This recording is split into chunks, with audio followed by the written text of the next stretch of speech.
Hi hello friends, welcome back to my channel. Friends, ನೀವು ನೋಡ್ತಾ ಇದ್ದೀರಾ all in one tips channel. Friends, ಇವತ್ತಿನ ವಿಡಿಯೋದಲ್ಲಿ ಕೆಲವೊಂದು ಯೂಸ್ಫುಲ್ ಟಿಪ್ಸ್ಗಳನ್ನು ತಿಳಿಸ್ತಾ ಇದ್ದೀನಿ. ಈ ಎಲ್ಲ ಟಿಪ್ಸ್ಗಳು ಗೊತ್ತಿಲ್ಲದೆ ನೀವು ತುಂಬ ಟೈಮ್ ಹಾಗೂ ಹಣನ ವೇಸ್ಟ್ ಮಾಡಿರ್ತೀರಾ.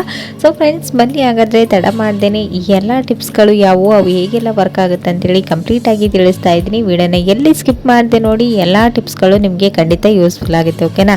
ಸೊ ಫ್ರೆಂಡ್ಸ್, ಬನ್ನಿ ಹಾಗಾದರೆ ಮೊದಲೇ ಟಿಪ್ ಯಾವುದಂತೇಳಿ ನೋಡ್ಕೊಂಡು ಬರೋಣ.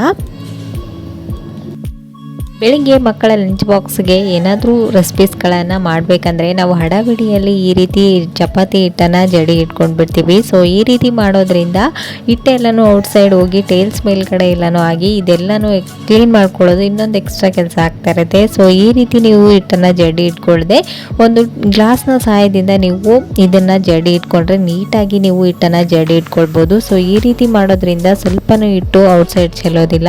ಸೊ ಇಲ್ಲಿ ನೋಡ್ತಾ ಇದ್ದೀರಲ್ವ, ವಿಡಿಯೋದಲ್ಲಿ ತೋರಿಸಿದಾಗೇನೆ ಗ್ಲಾಸಲ್ಲಿ ನೀವು ಹಿಟ್ಟನ್ನು ಹಾಕಿ ಮೇಲ್ಗಡೆ ಈ ರೀತಿ ರಿವರ್ಸ್ ಟರ್ನ್ ಮಾಡಿ ಜಸ್ಟ್ ಈ ರೀತಿ ಮೂವ್ ಮಾಡಿದ್ರೆ ಸಾಕು, ನೀಟಾಗಿ ಹಿಟ್ಟು ಜಡಿ ಇಟ್ಕೊಳ್ಬೋದು. ಸೊ ಒಂದು ಸ್ವಲ್ಪ ಹಿಟ್ಟು ಕೂಡ ಔಟ್ಸೈಡ್ ಚೆಲ್ಲೋದಿಲ್ಲ. ಸೊ ಈಸಿಯಾಗಿ ನೀವು ಹಿಟ್ಟನ್ನು ಜಡಿ ಇಟ್ಕೊಳ್ಬೋದು. ಸೊ ಕಡಿಮೆ ಸಮಯದಲ್ಲಿ ನೀವು ಈ ರೀತಿ ಒಂದು ಟಿಪ್ಸ್ನ ಟ್ರೈ ಮಾಡಿ ನೋಡಿ. ಸೊ ಇಲ್ಲಿ ನೋಡ್ತಾ ಇರ್ಬೋದು ಎಷ್ಟು ನೀಟಾಗಿ ಹಿಟ್ಟನ್ನು ಜಡಿ ಇಟ್ಕೊಂಡ್ವಿ ಅಂತೇಳಿ. ಸೊ ಈ ಟಿಪ್ಸ್ ಖಂಡಿತ ವರ್ಕ್ ಆಗುತ್ತೆ, ಒಂದ್ಸರಿ ಟ್ರೈ ಮಾಡಿ ನೋಡಿ. ಓಕೆನಾ?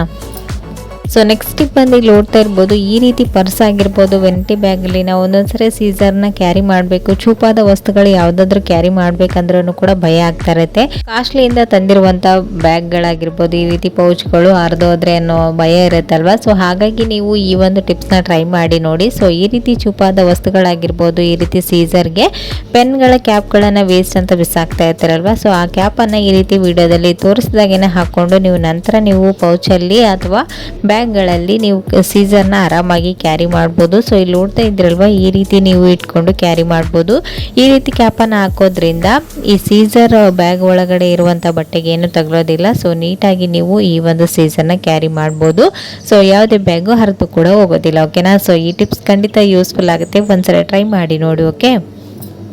ವರ್ಕಿಂಗ್ ವುಮೆನ್ಸ್ ಆಗಿರ್ಬೋದು ಅಥವಾ ಮಕ್ಕಳಿರೋರು ಚಪಾತಿ ಹಿಟ್ಟನ್ನು ಸ್ವಲ್ಪ ಜಾಸ್ತಿನೇ ನಾದ್ಕೊಂಡು ಇಟ್ಕೊಂಡ್ಬಿಡ್ತಾರೆ. ಸೊ ಈವ್ನಿಂಗ್ ಟೈಮ್ ಕೂಡ ಇದನ್ನೇ ಮಾಡ್ಬೋದು ಅಂತೇಳಿ.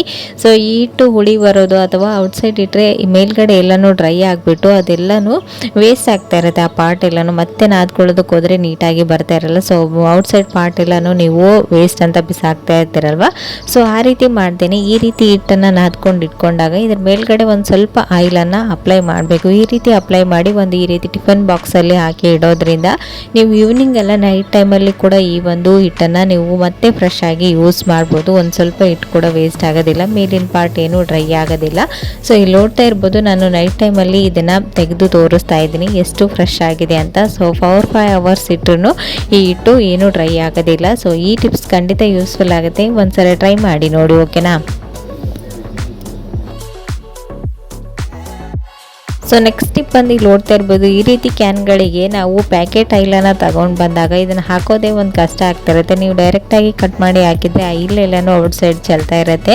ಸೊ ಇದು ನೋಡೋದಕ್ಕೆ ಈಸಿ ಅನ್ಸ್ಬೋದು, ಬಟ್ ಹಾಕೋದು ತುಂಬಾ ಕಷ್ಟ. ಸೊ ಈ ಟ್ರಿಕ್ಸ್ನ ಟ್ರೈ ಮಾಡಿ ನೋಡಿ, ಖಂಡಿತ ಇದು ವರ್ಕ್ ಆಗುತ್ತೆ. ಸೊ ಇಲ್ಲಿ ನೋಡ್ತಾ ಇದ್ರಲ್ವ, ವಿಡಿಯೋದಲ್ಲಿ ತೋರಿಸಿದಾಗೇನೆ 3 ಲೇಯರಲ್ಲಿ ಇದನ್ನು ಫೋಲ್ಡ್ ಮಾಡಿ ಈ ರೀತಿ ಟೈಟಾಗಿ ಇಟ್ಕೊಂಡು ಮೇಲ್ಗಡೆ ಪಾರ್ಟನ್ನು ಕಟ್ ಮಾಡಿ ಇದನ್ನು ರಿವರ್ಸಲ್ಲಿ ಟರ್ನ್ ಮಾಡಬೇಕು. ಈ ರೀತಿ ಮಾಡೋದ್ರಿಂದ ಆಯಿಲ್ ಒಂದು ಸ್ವಲ್ಪನೂ ಔಟ್ಸೈಡ್ ಚೆಲ್ಲೋದಿಲ್ಲ, ನೀಟಾಗಿ ನೀವು ಕ್ಯಾನ್ ಒಳಗಡೆ ಆಯಿಲನ್ನು ಹಾಕ್ಕೊಳ್ಬೋದು. ಸೊ ಇಲ್ಲಿ ನೋಡ್ತಾ ಇದ್ರಲ್ವ, ಈ ರೀತಿ ನೀಟಾಗಿ ಫೋಲ್ಡ್ ಮಾಡಿ ಇದನ್ನು ನೀಟಾಗಿ ಇಟ್ಕೊಳ್ಬೇಕು. ಒಂದು ಸ್ವಲ್ಪನೂ ಆಯಿಲ್ ಔಟ್ಸೈಡ್ ಬರೋದೇ ಇರೋ ಥರ ನೀವು ಈ ರೀತಿ ಗಟ್ಟಿಯಾಗಿ ಇಟ್ಕೊಂಡು ನಂತರ ಕ್ಯಾನ್ ಒಳಗಡೆ ಈ ರೀತಿ ರಿವರ್ಸ್ ಮಾಡಿದ ಮೇಲೇ ಆ ಒಂದು ಕೈನ ಬಿಡಬೇಕಷ್ಟೇ. ಈ ರೀತಿ ಮಾಡೋದ್ರಿಂದ ನೀಟಾಗಿ ಆಯಿಲು ಕ್ಯಾನಲ್ಲಿನೇ ಸೇರ್ಕೊಳ್ಳುತ್ತೆ. ಓಕೆನಾ? ಸೊ ಇಲ್ಲಿ ನೋಡ್ತಾ ಇದ್ದೀರಲ್ವ, ಎಷ್ಟು ಈಸಿಯಾಗಿ ನಾವು ಒಂದು ಹನಿ ಕೂಡ ಆಯಿಲನ್ನು ವೇಸ್ಟ್ ಮಾಡ್ದೇ ನೀಟಾಗಿ ಈ ಒಂದು ಆಯಿಲನ್ನು ಕ್ಯಾನಲ್ಲಿ ಹಾಕ್ಕೊಂಡ್ವಿ ಅಂತೇಳಿ. ಸೊ ಈ ಟಿಪ್ಸ್ ಖಂಡಿತ ಯೂಸ್ಫುಲ್ ಆಗುತ್ತೆ, ಒಂದ್ಸರಿ ಟ್ರೈ ಮಾಡಿ ನೋಡಿ. ಓಕೆನಾ?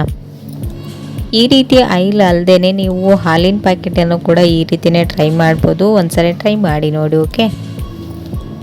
ಸೊ ನೆಕ್ಸ್ಟ್ ಟಿಪ್ ಬಂದು ಇಲ್ಲಿ ನೋಡ್ತಾ ಇರ್ಬೋದು, ಇನ್ನೇನು ಸಮ್ಮರ್ ಬಂತಲ್ವ, ನಿಂಬೆಹಣ್ಣಿನ ಜ್ಯೂಸ್ ಆಗಿರ್ಬೋದು, ನಿಂಬೆಹಣ್ಣಿನ ಶರ್ಬತ್, ಏನಾದರೂ ಪಾನೀಯಗಳನ್ನು ಮಾಡಬೇಕಂದ್ರೆ ನಿಂಬೆಹಣ್ಣು ಜಾಸ್ತಿನೇ ಯೂಸ್ ಮಾಡ್ತಾ ಇರ್ತೀವಿ. ಬಟ್ ಸಮ್ಮರಲ್ಲಿ ನಿಂಬೆಹಣ್ಣು ಸಿಗೋದೇ ಕಷ್ಟ.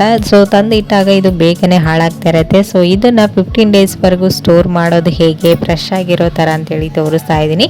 ಇಲ್ಲಿ ನೋಡ್ತಾ ಇದ್ರೆ ಜಾಸ್ತಿ ನಿಂಬೆಹಣ್ಣನ್ನು ತಂದಾಗ ನೀವು ಈ ರೀತಿ ಒಂದು ಜಸ್ಟ್ ನಿಂಬೆಹಣ್ಣನ್ನು ನೀವು ನ್ಯೂಸ್ ಪೇಪರ್ ಮೇಲೆ ಅಥವಾ ಟಿಶ್ಯೂ ಪೇಪರ್ ಮೇಲೆ ಇಡೋದ್ರಿಂದ 15 ಡೇಸ್ವರೆಗೂ ನೀವು ನೀವು ಇದನ್ನು ಫ್ರೆಶ್ ಆಗಿ ಯೂಸ್ ಮಾಡ್ಬೋದು. ಸೊ ಅದೇನು ಮಾಡೋದು ಬೇಕಾಗಿಲ್ಲ. ಸೊ ಇಲ್ಲಿ ನೋಡ್ತಾ ಇದ್ದೀರಲ್ವ ವಿಡಿಯೋದಲ್ಲಿ ತೋರಿಸ್ದಾಗೇ ಜಸ್ಟ್ ಈ ರೀತಿ ಟಿಶ್ಯೂ ಪೇಪರ್ ಮೇಲೆ ಒಂದೊಂದು ನಿಂಬೆಹಣ್ಣನ್ನು ಇಟ್ಟು ನೀಟಾಗಿ ಫೋಲ್ಡ್ ಮಾಡ್ಕೊಳ್ಬೇಕು. ಒಂದು ಸ್ವಲ್ಪ ನೀರಿನಂಶ ಇದ್ರೂ ಅದನ್ನು ನೀಟಾಗಿ ಒರೆಸಿ ಈ ರೀತಿ ಕವರಲ್ಲಿ ಇಟ್ಟು ಫೋಲ್ಡ್ ಮಾಡಿಕೊಂಡು ನೀವು ಒಂದು ಬಾಕ್ಸಲ್ಲಿ ಹಾಕಿ ಇಟ್ಕೊಂಡ್ರೆ ಈ ನಿಂಬೆಹಣ್ಣು ಬೇಗನೆ ಹಾಳಾಗೋದಿಲ್ಲ. ಒಂದು 15 ಡೇಸ್ ಇಟ್ಟರು ಫ್ರೆಶ್ ಆಗಿ ಚೆನ್ನಾಗಿರುತ್ತೆ. ಸೊ ಇದರಲ್ಲಿರ್ತಕ್ಕಂಥ ರಸ ಕೂಡ ಡ್ರೈ ಆಗೋದಿಲ್ಲ. ಓಕೆನಾ.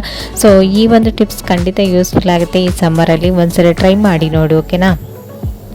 ಸೊ ಫ್ರೆಂಡ್ಸ್, ನೋಡಿದ್ರಲ್ವ ಇವತ್ತಿನ ಈ ಎಲ್ಲ ಟಿಪ್ಸ್ಗಳು ನಿಮಗೂ ಕೂಡ ಖಂಡಿತ ಯೂಸ್ಫುಲ್ ಆಯ್ತು ಅಂತ ಅಂದ್ಕೊಂಡಿದ್ದೀನಿ. ಯೂಸ್ಫುಲ್ ಆದರೆ ಪ್ಲೀಸ್ ಒಂದು ಲೈಕ್ ಕೊಡೋದನ್ನು ಮರಿಬೇಡಿ. ಮತ್ತು ನಾಳೆ ಹೊಸ ಟಿಪ್ಸ್ಗಳೊಂದಿಗೆ ಮತ್ತೆ ನಿಮ್ಮನ್ನ ಮೀಟ್ ಮಾಡ್ತೀನಿ ಫ್ರೆಂಡ್ಸ್. ಅಲ್ಲಿವರೆಗೂ ಟೇಕ್ ಕೇರ್. ಬಾಯ್.